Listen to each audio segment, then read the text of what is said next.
Nizamabad one town police స్టేషన్లో కస్టడీలో ఉన్న నిందితుడు అనుమానాస్పద మృతిపై దర్యాప్తు కొనసాగుతోందన్నారు నిజామాబాద్ ఏసీపీ రాజా వెంకటరెడ్డి. మృతుడి కుటుంబ సభ్యులు చేస్తున్న ఆరోపణలపైన విచారణ జరుగుతోందన్నారు. కోర్టు ఆదేశాలతో నిందితుడిని కస్టడీలోకి తీసుకుని విచారించామని ఏసీపీ తెలిపారు. నిందితుడికి హార్ట్అటాక్ రావటం వల్లనే మృతి చెందాడని అంటున్న నిజామాబాద్ ఏసీపీ రాజా వెంకటరెడ్డితో మా ప్రతినిధి Ravinder face to face. Police కస్టడీలో ఉన్న వ్యక్తి మృతి చెందడం పట్ల అనేక అనుమానాలు ఆరోపణలు వినబడుతున్నాయి. అసలు ఏం జరిగింది, వ్యక్తి ఎలా మృతి చెందాడు, కస్టడీలో ఉన్న వ్యక్తి మృతి చెందడానికి గల కారణం ఏంది, పోలీసుల వర్షన్ ఏంది తెలుసుకునే ప్రయత్నం చేద్దాం. మనతో పాటు ఏసీపీ గారు ఉన్నారు. ఏసీపీ గారు చెప్పండి, దాదాపుగా ఒక హృదయ విదారకమైన ఘటన ఇవాళ పండగ రోజు చోటు చేసుకుంది. అనేక అనుమానాలు ఆరోపణలు వినబడుతున్నాయి బంధువుల సైడ్. కానీ వాస్తవానికి ఈ వ్యక్తి మృతి చెందడం పట్ల ఏమనుకుంటున్నారు, ఏం జరిగింది? ఎవరైతే మృతుడు ఉన్నాడో సంపత్ అని చెప్పి సైబర్ క్రైమ్ పోలీస్ స్టేషన్లో నేరస్తుడు. ఇతను 4వ తారీఖు రోజు అరెస్ట్ చేయడం సైబర్ క్రైమ్ పోలీస్ స్టేషన్ వాళ్ళు చేశారు. దాని తర్వాత విచారణలో భాగంగా 2 రోజులు కస్టడీ తీసుకోవడం జరిగింది. పోలీస్ కస్టడీకి మెజిస్ట్రేట్ గారి అనుమతితోని డాక్టర్ దగ్గర ప్రొడ్యూస్ చేసి ఫిట్నెస్ సర్టిఫికేట్ తీసుకుని విచారణ నిమిత్తం తీసుకోవడం జరిగింది. నిన్న మొత్తం కూడా విచారణలో భాగంగా జగిత్యాల వెళ్లారు. అక్కడ అంతా కూడా మొత్తం కూడా ఎక్కడెక్కడ ఈయన చేసిన అన్ని కూడా రికన్స్ట్రక్షన్ చేశారు, పంచనామా చేశారు పంచుల సమక్షంలో. అంతా కూడా జరిగిన తర్వాత రాత్రి తీసుకొచ్చిన తర్వాత ఇతను చెయ్యి ఎడమ వైపు లాగుతున్నట్టుగా అతను ఫీల్ అయినప్పుడు ఇమీడియట్ గా పోలీసు అధికారులు అతన్ని వెహికల్లో హాస్పిటల్ తీసుకోవడం జరిగింది. హాస్పిటల్ తీసుకొచ్చినప్పుడు కూడా బాగానే ఉన్నాడు. డాక్టర్స్తో కూడా మాట్లాడాడు. మాట్లాడుతున్న క్రమంలో సడన్ గా అక్కడ కొలాప్స్ కావడం జరిగింది. అతనితో పాటు అక్కడ చాలా మంది వేరే పేషెంట్స్ ఉన్నారు, డాక్టర్స్ ఉన్నారు, అందరూ కూడా చూడడం జరిగింది. పోలీసు వారు ఉన్నారు. ఇమీడియట్ గా అతన్ని సిపిఆర్ చేశారు, అక్కడ ట్రై చేశారు, కానీ పల్స్ పడిపోయింది.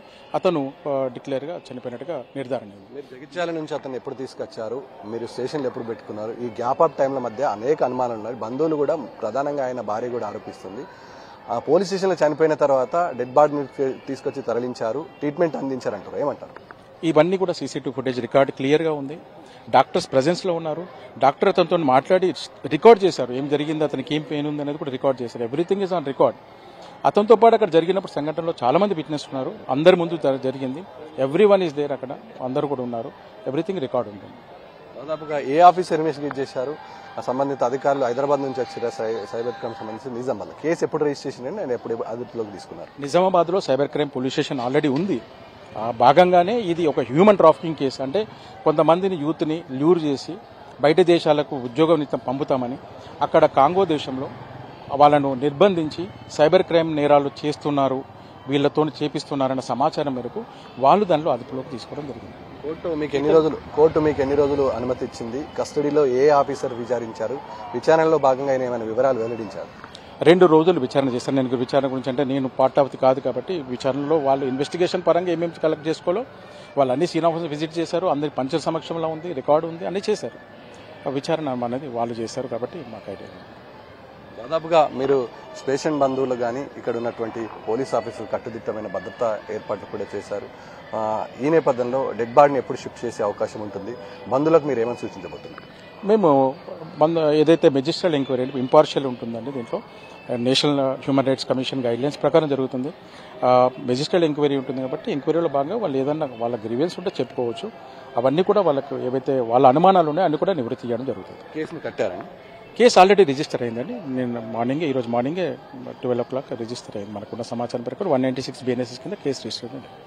మొత్తానికి అనేక అనుమానాలను నివృత్తి చేయాల్సిన అవసరం ఉంటుంది. క్షేత్రస్థాయిలో ఏం జరిగిందనే కస్టడీ తీసుకున్న తర్వాత ఈ వ్యక్తి పట్ల అనేక అనుమానాలు బంధువుల సైడ్ నుంచి వినబడుతున్నాయి. ఓవరాల్గా పూర్తి స్థాయి దర్యాప్తు BNS యాక్ట్ ప్రకారం కేసు అయితే నమోదైంది. బంధువుల ఆరోపణలు ఒకలా ఉంటే పోలీసుల పైన, అదేవిధంగా పోలీసులు వారిపైన వచ్చిన అభియోగాలపైన స్పందించాల్సిన అవసరం ఉంటుంది. లోతుగా దర్యాప్తు చేయాల్సిన అవసరం ఉంటుంది. మృతుడు బంధువులు చేసేటువంటి అనేక ఆరోపణలపైన పోలీసులు నివృత్తి చేయాల్సిన అవసరం ఉంటుంది. వీడు శ్రీకాంత్ కలిసి రవీందర్, టీ న్యూస్, నిజామాబాద్ జిల్లా.